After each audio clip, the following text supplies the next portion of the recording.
sisters. I just wanted to get on here and give you guys a little introduction about the book study that I'm wanting to do. And I apologize that I've just kind of sprung this on you with just a week to start. But I've had this book in my Kindle on my phone for the longest, and I just haven't dug into it. But a few weeks ago, I'd heard this, and I can't even remember where it was that I heard it, but it was just a little quote that said, when your insides are in turmoil, then usually your outsides reflect that. And it did have to do with the issue of weight. And so if you're like me, you have gone on so many different diets, so many different eating plans, tried supplements, tried drinks, tried 1,200 calories and starving yourself, and exercising 7 days a week, and just anything that you can think of to help get the weight off. But I'm a firm believer, and I'm really learning. I guess the older you get a little bit wiser, but I'm really learning that until you take care of the heart issue that has to do with why you're participating in the habits that you're participating in, that's not good for you, or it's not good for your weight. In order to stop that cycle, you got to deal with the heart. And it really is a heart issue. And so I had been looking for something that would deal with the heart issue that's causing me to participate in such a vicious cycle of the number on the scale, making the number on the scale go down, or the clothes size to go down, or really just even when you get older, it even evolves into feeling better, just feeling better. You know, at 44, I'll be 45 in June. You get in the bed and one hip starts to hurt, so you go and you flop to the other side, and this hip starts to hurt, and so you flop to the other side, and you learn that if you don't make good choices or you don't take care of your body, then you start to really deal with the consequences on how your body serves you or shows up for you each day. And ultimately, that's our responsibility. So I'd found this book that was about satisfying your deepest desire with God and not food. And that really spoke to me. The book is Made to Crave. I have the book on my Kindle, so I don't actually have a copy in my hand that I could hold up. But the cover is just like this one. It's Made to Crave by Lisa Turkhurst. What I have here is the participant's guide. So I'm going to be working in the book and the participant's guide. And I know I had picked Monday to start this, which probably doesn't give you a lot of time to get a book before it starts. But if you want to get the book, you can go ahead and order it, and I will post the pages inside the group thread so that you have the pages that we're going to be working from to look at. I encourage you to get a notebook, because there's going to be questions that you're going to need to answer. It's going to start, well, there's videos also, but I've had a little trouble finding the video because it's on a DVD, and it's hard to post that DVD to a group from the TV to the group, because this isn't something we do in person. This is something we'll be doing inside the group. But if I can find the links to those, I will post those each week. But then there's a question and group discussion, which is what we will deal with. And I'm going to go live on Monday nights. I'm going to say 8 p.m. Central, if that works for you guys. That's my plan, to go live, or to go live inside the group to go over this. And we'll discuss in the comments what we got out of the reading and that kind of thing. And it's also something that you'll be able to go back and watch if you're not able to join us on Monday nights. But I really hope you all would be able to, because I want us to really be able to support each other in this. But the participant's guide, it'll be the reading, and then we'll talk about the questions in the group's discussion. And then there's a personal study that you'll be doing throughout the week until we do the next session on the next Monday. So there'll be work for us to do together, and then there'll be work for you to do individually to kind of dive in deeper to what the Lord wants to do with this and what he's been doing with this. And I've heard a lot of reviews that it is really good. And so I did kind of go over the introduction. And she talks about how the book isn't a diet plan. It's something that she encourages you to ask the Lord on what you need to do that's going to work best for you to help you release this craving of food, and to basically focus on him instead of replacing him with food. And she goes into Matthew 19, where it talks about the rich young ruler, and he's talking about how, Lord, I'm obeying all the laws, I'm doing everything I'm supposed to, but I still feel like something's missing. And the Lord tells him to sell all that he owns, give it to the poor, and follow him. But instead of doing what the Lord has asked him to do, because the Lord specifically says that if he does this, he'll be made whole.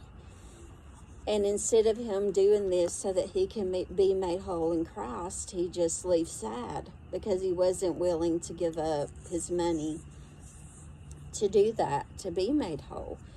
And so she talks about how in the book, of course, this isn't a money issue. This is a food issue, and we do have abundance of food, and it's everywhere, and we make choices in that.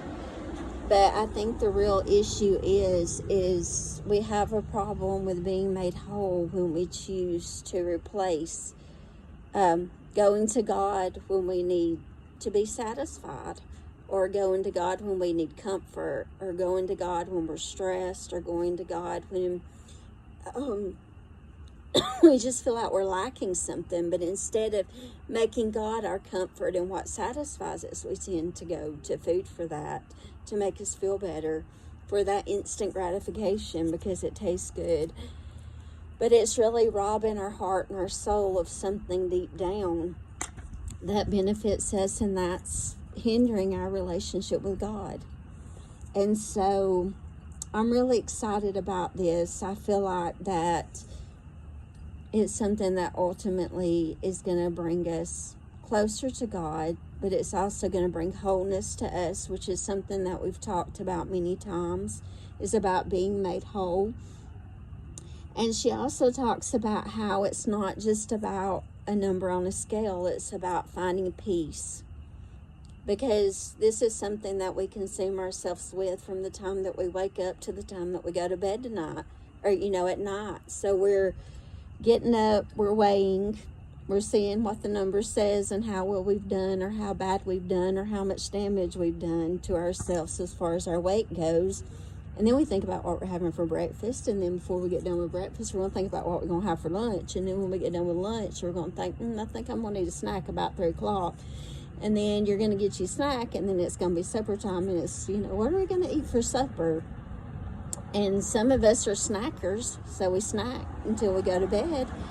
And we're really just trying to fill that craving with things that are not the appropriate things, because God is the only one that can fulfill that craving that's been placed inside of us, because the craving is there intentionally.